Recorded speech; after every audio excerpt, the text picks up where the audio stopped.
Microsoft, Google, and Amazon. Big-time investments from big-time companies. But does Indiana have the infrastructure to support these massive data centers? We look at the numbers. Plus, turning watermelon into plastic? How this Vincennes company is doing the unthinkable in the business of health. And downtown businesses cashing in on 9 days of Olympic swimming. The overall economic impact on the Circle City. Inside Indiana Business is next.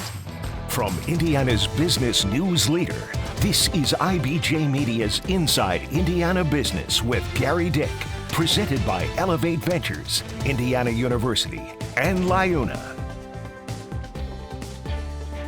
Hello and welcome to Inside Indiana Business. I'm Gerry Dick. Indiana continues to put up some big economic development numbers. New numbers just released from the Indiana Economic Development Corporation show investment commitments from companies looking to locate or expand in the state topped $27 billion for the first 6 months of 2024. That's nearly the total for all of last year, which was a record $28.7 billion. The numbers include big investment from companies like Google, Amazon, Microsoft, and Meta, as well as high-profile deals in advanced manufacturing and new energy. But how is Indiana stacking up with other states?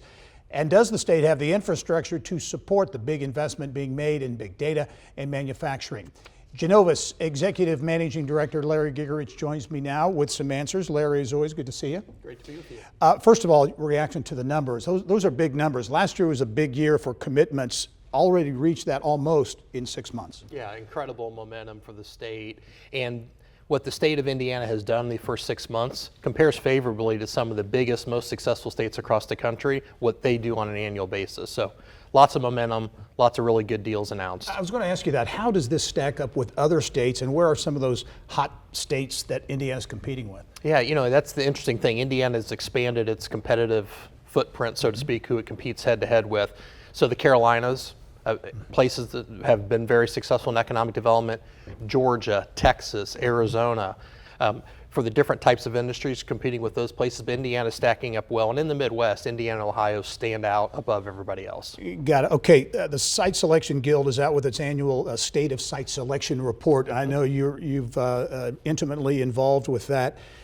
Part of one of the challenges, the state of utilities, infrastructure. We see all these big data centers that are investing in Indiana. Doesn't Indiana have the power, the water to support it? It's certainly a challenge across the country. Electric utility infrastructure has frankly been underinvested in our country for 40 years. So we're starting now to catch up with some investment, and in particular, the federal government investment in infrastructure will help. But supply chain issues, the other part of it, whether you're getting transformers or other things. So I would say Indiana has been better positioned than other states, but there's a lot of work that has to be done over the next 5 to 10 years to ensure we can continue to grow with those entities. Another big takeaway from the report, workforce and talent continues to be a huge issue. How is Indiana addressing that critical issue? Yeah, I think Indiana has done a couple of really good things. We have a lot more work to do. That's probably the area where Indiana as a state doesn't rank as high as it does in a lot of other areas. But the certifications and credentials programs, Gary, have made a real difference in having people ready to work. Okay, a big issue is quality of place, quality of life issues, and that connection between economic development and improvements. And we're seeing it around the state. Is that making an impact? It is, and I think the key thing is quality place is the number one underpinning for talent attraction and retention. And especially when you look at smaller communities and rural areas, that talent retention and attraction is critically important. And all the things the state has done over the last 10 years has really made a difference. As you look at the big challenge going forward, does it continue to be talent, or as you look at the big focus for the second half of the year and going into 25, what would it be? Yeah, I think it's infrastructure and talent both. So I think talent, continuing to find people that are positioned for the ever-changing workforce that is using more and more technology and automation, but infrastructure, water, and electricity are going to be our two biggest challenges as a state and the country over the next 10 years. What quickly I want to ask you, because these data centers and big companies, you know, Amazon, Microsoft, Google, Indiana positioned for more? Would you expect to see more of this kind of investment? Yeah, for sure. I think the tool that was put in place to help with the personal property taxes in particular for those types of operations, but also with the toll road across northern Indiana having some of the fastest telecom infrastructure in our country, that's a huge advantage as well.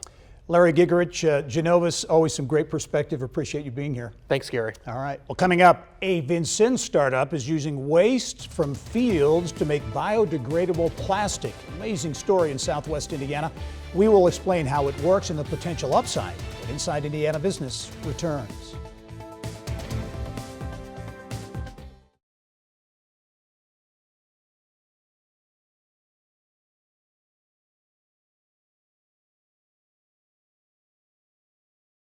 Well, Knox County is the second highest producer of melons in the entire U.S.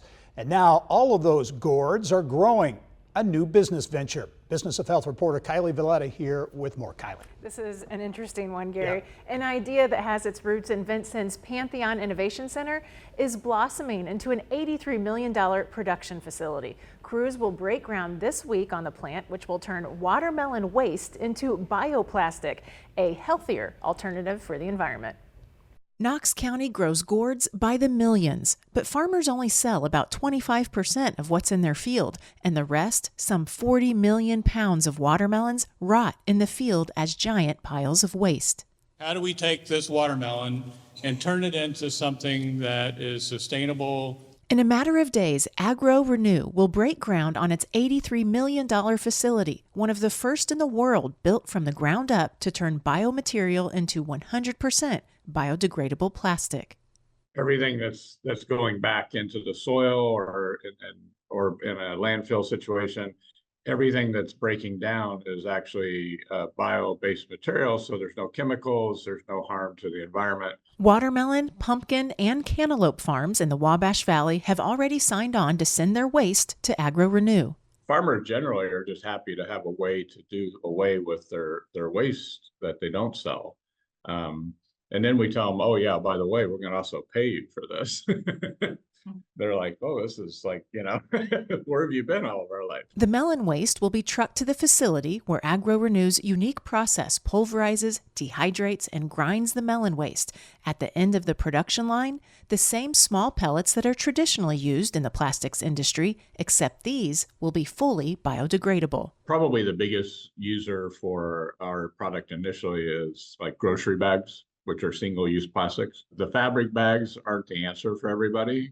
But having a 100% biodegradable grocery bag that actually just disintegrates and goes away in the soil is the right answer. With contracts in hand, Agro-Renew has already sold 100% of its product for the first few years as the facility ramps up. It's just incredible. The demand for bioplastics is just going to continue to grow exponentially. Agro-Renew will start shipping its bioplastic next summer to its two biggest customers. They've reached out and said, we will buy your test product. That's how desperately we need this product. Creating a brand new revenue stream for farmers and new opportunity for Vincennes. It's one thing to build new facilities in, Indianapolis, Lebanon area, West Lafayette, where we have our elite communities and stuff. But to be able to build sustainable manufacturing in our rural communities, we have these cities all over our state that have had declining populations and limited economic impact. If more of what we're doing can happen throughout the state, our whole state's going to thrive more.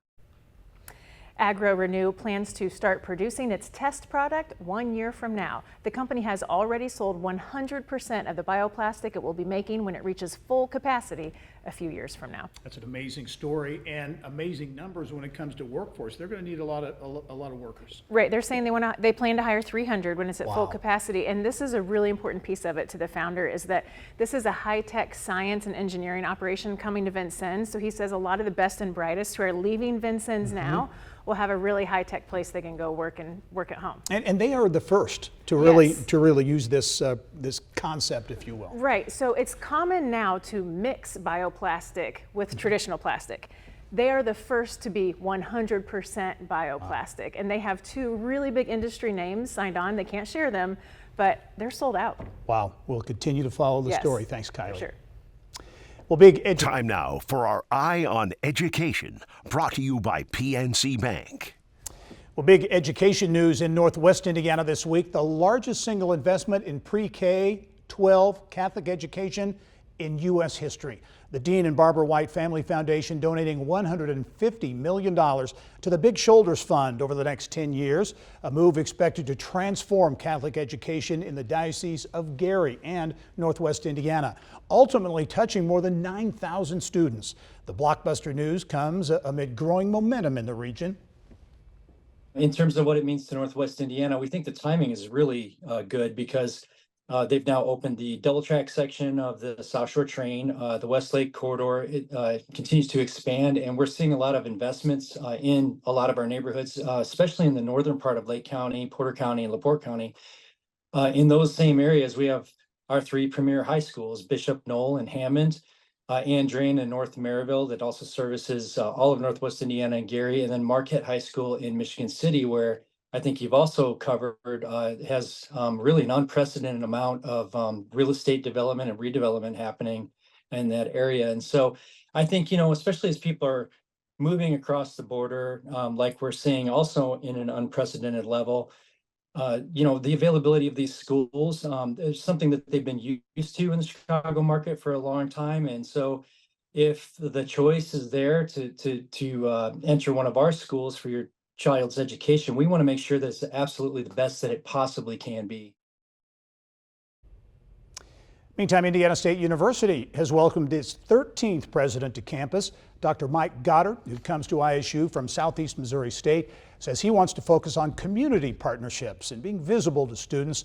He says if the community is successful, ISU will be as well, and that goes both ways. IndyCar is moving networks. The NTT IndyCar Series and Fox Sports announcing a new multi-year TV deal. The network will have 19 broadcasts, a record for the series. IndyCar CEO Mark Miles calling the deal a, quote, unparalleled growth opportunity. Well, coming up, the U.S. Olympic swim trials are here, and that means big money for a lot of local businesses. We'll have a preview of the economic impact. That's next.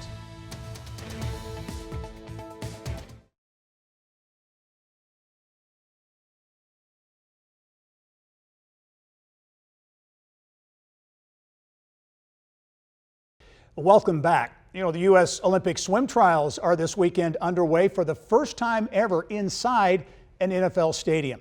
And Indianapolis isn't the only city getting in on the fun. The city of Carmel has been temporarily renamed Swim City, USA. Outdoor signs are now changed to reflect that new name. More than a dozen Carmel residents are competing in the trials.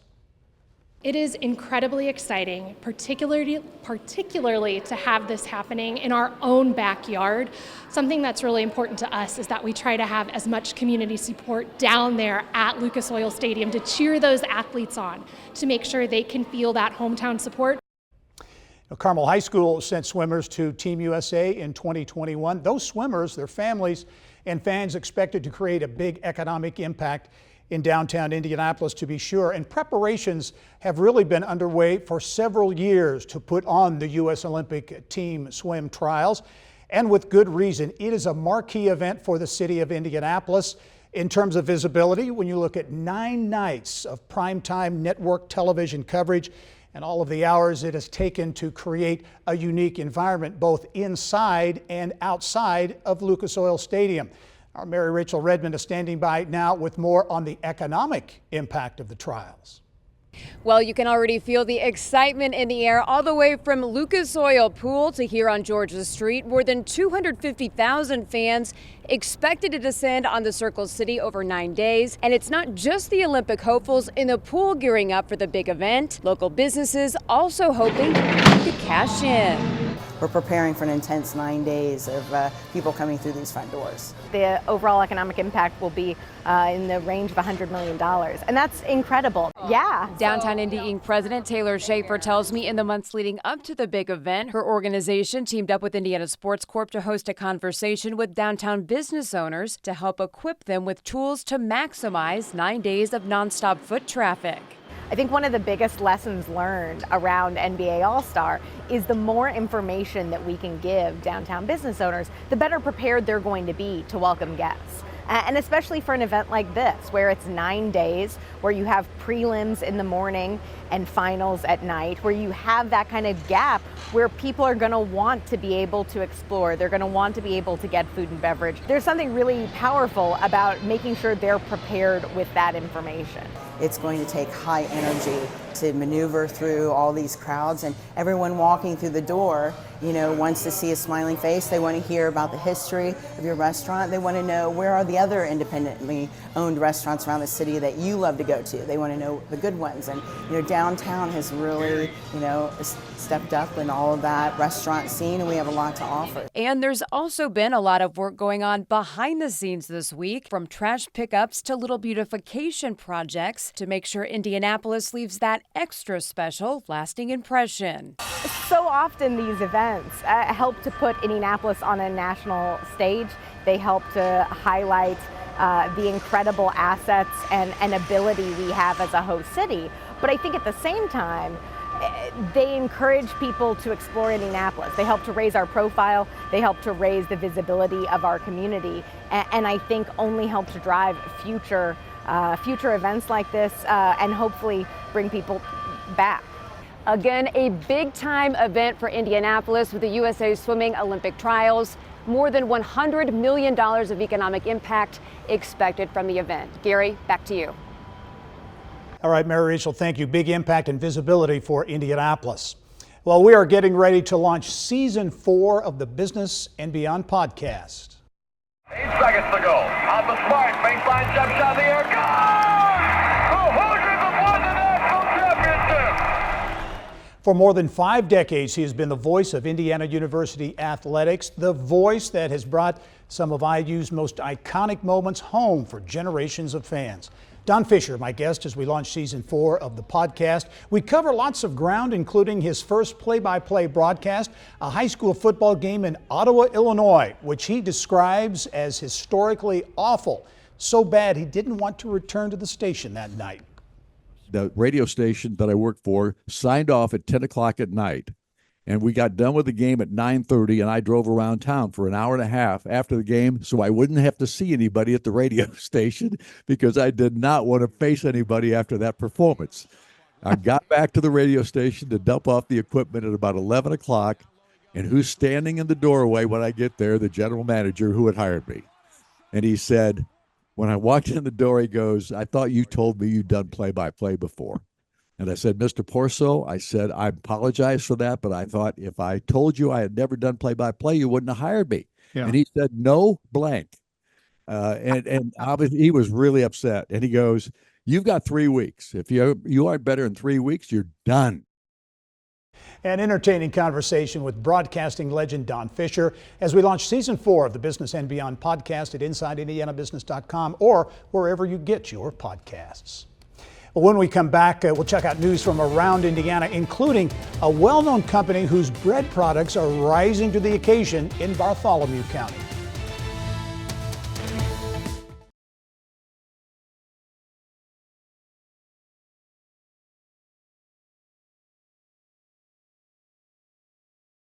Here's what's making news around Indiana. Brought to you by the Indiana Association of Realtors. Indiana's 21,000 realtors. The neighbors you know, the experts you can count on.